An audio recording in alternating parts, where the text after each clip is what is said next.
Soybean की फसल में पहले कंप्लीट स्प्रे की बात करें तो यहाँ हम कीटनाशक, फफूंदनाशक और टॉनिक इन तीनों को लेने वाले हैं।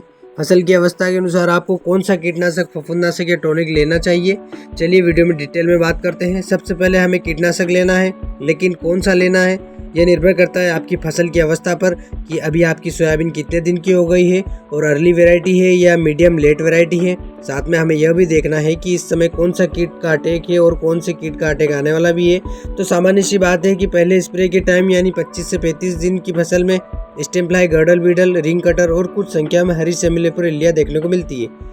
इनके लिए हम अलीका वाला टेक्निकल थायमेथाक्सम प्लस लेमड़ा ले सकते हैं, या फिर सोलोमोन वाला टेक्निकल बीटा साइलोथ्रिनिया प्लस इमिडा ले सकते हैं, या फिर इमामेक्टिन बेंजोएट फिप्रोनिल वाला टेक्निकल भी ले सकते हैं, या फिर बायो कीटनाशक कोराजन एम्प्लिको।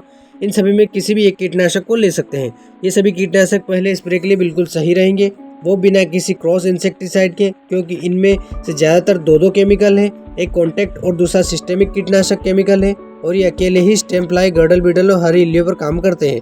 अगर आपने अर्ली वैरायटी लगा रखी है तो आपकी फसल फ्लावरिंग स्टेज में जाने वाली है, तो यहाँ आप लंबी अवधि वाले कीटनाशक का ही प्रयोग करें ताकि 20 दिन तक के आसपास कंट्रोल मिल जाए, और 20 दिन के बाद कर बनने की अवस्था रहेगी तो वहाँ सेकंड स्प्रे एकदम सही समय रहेगा। लंबी अवधि तक कंट्रोल के लिए आप इनमें से कोई भी एक कॉम्बिनेशन ले सकते हैं, या तो इमामेक्टिन बेंजोएट 1.9 EC को ले लो, या तना छेदक, फल छेदक सभी कीटों और सभी तरह की इल्लियों को कंट्रोल करता है, या फिर बायो कीटनाशक के साथ में क्विनोल्फास, प्रोफेनोफास या अलीका में से कोई भी एक क्रॉस ले लो, या फिर इनको एंडोस्कार्ब के साथ क्रॉस में ले लो, या फिर क्रॉस में नहीं लेना है तो एंडोस्कार्ब प्लस नोवाल्यरोन वाला जो कॉम्बिनेशन आता है उसको भी ले सकते हैं। अगर आप महंगा कीटनाशक जैसे कोराजन एम्प्लिको के फैन हैं तो फिर आप किसी की भी नहीं सुनेंगे, इसलिए वही लेने वाले हैं। तो इन सभी में से आप किसी भी कीटनाशक को लेंगे तो आपको 20 दिन तक के आसपास कीट नियंत्रण मिल जाएगा, और क्लाइमेट मौसम अच्छा रहा तो, नहीं तो दवाइयाँ 10 दिन तक ही काम करेगी या फिर 30 दिन ही निकाल लेगी, ये किसी के हाथ में नहीं है, इसलिए इनका फिक्स कुछ नहीं कह सकते। अब आते हैं फंगिसाइड पर।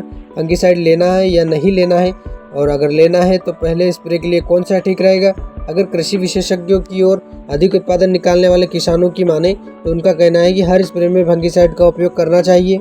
ये खरीफ का सीजन है, बारिश का कोई भरोसा नहीं है कितने दिन लगातार गिरती रहेगी, और अगर लगातार पानी मिलेगा तो अधिक नमी बनी रहेगी, तो सोयाबीन में फंगस लगना निश्चित है। बीमारी दिखने के बाद उपाय करेंगे तो खर्चा भी अधिक होगा और रिजल्ट भी इतना सही नहीं मिलेगा। इसलिए अगर हम पहले इसको ध्यान में रखकर फंगिसाइड लेंगे तो बाद में उतना परेशान नहीं होना पड़ेगा, होने वाले नुकसान से भी बच जाएंगे। पहले स्प्रे में हमें महंगे नहीं, बिल्कुल बजट में आने वाले फंगिसाइड लेना है, जैसे हेक्साकोनाजोल हो गया, प्रोपिकोनाजोल हो गया, CM75 हो गया, या टेबुकोनाजोल प्लस सल्फर हो गया।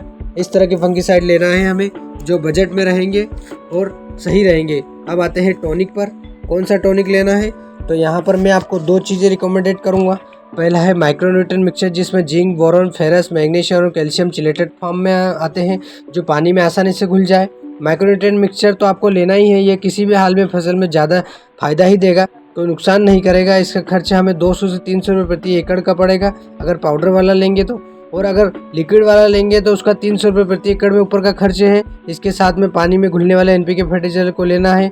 अगर आपकी फसल में फ्लावरिंग स्टेज है और कुछ संख्या में फूल दिखने शुरू हो गए हैं तो वहाँ 13-40-13 या फिर 12-61-0 NPK लेना है। अगर आप लेट वेराइटी या फिर फूल आने में 1 सप्ताह है, 10 दिन की देरी है, तो वहाँ 19-19 वाला NPK लेना है। टॉनिक के नाम पर माइक्रोन्यूट्रिएंट और NPK के रिजल्ट सबसे बेस्ट है, और अगर इनका खर्च भी बहुत ज़्यादा नहीं है।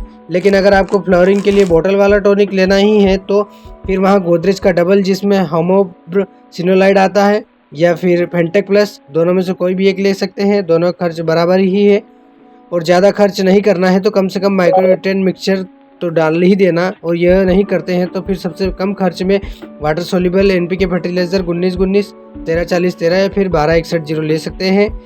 तो यह आपका कंप्लीट डोज बन गया, एक कीटनाशक, फंगिसाइड और एक टॉनिक।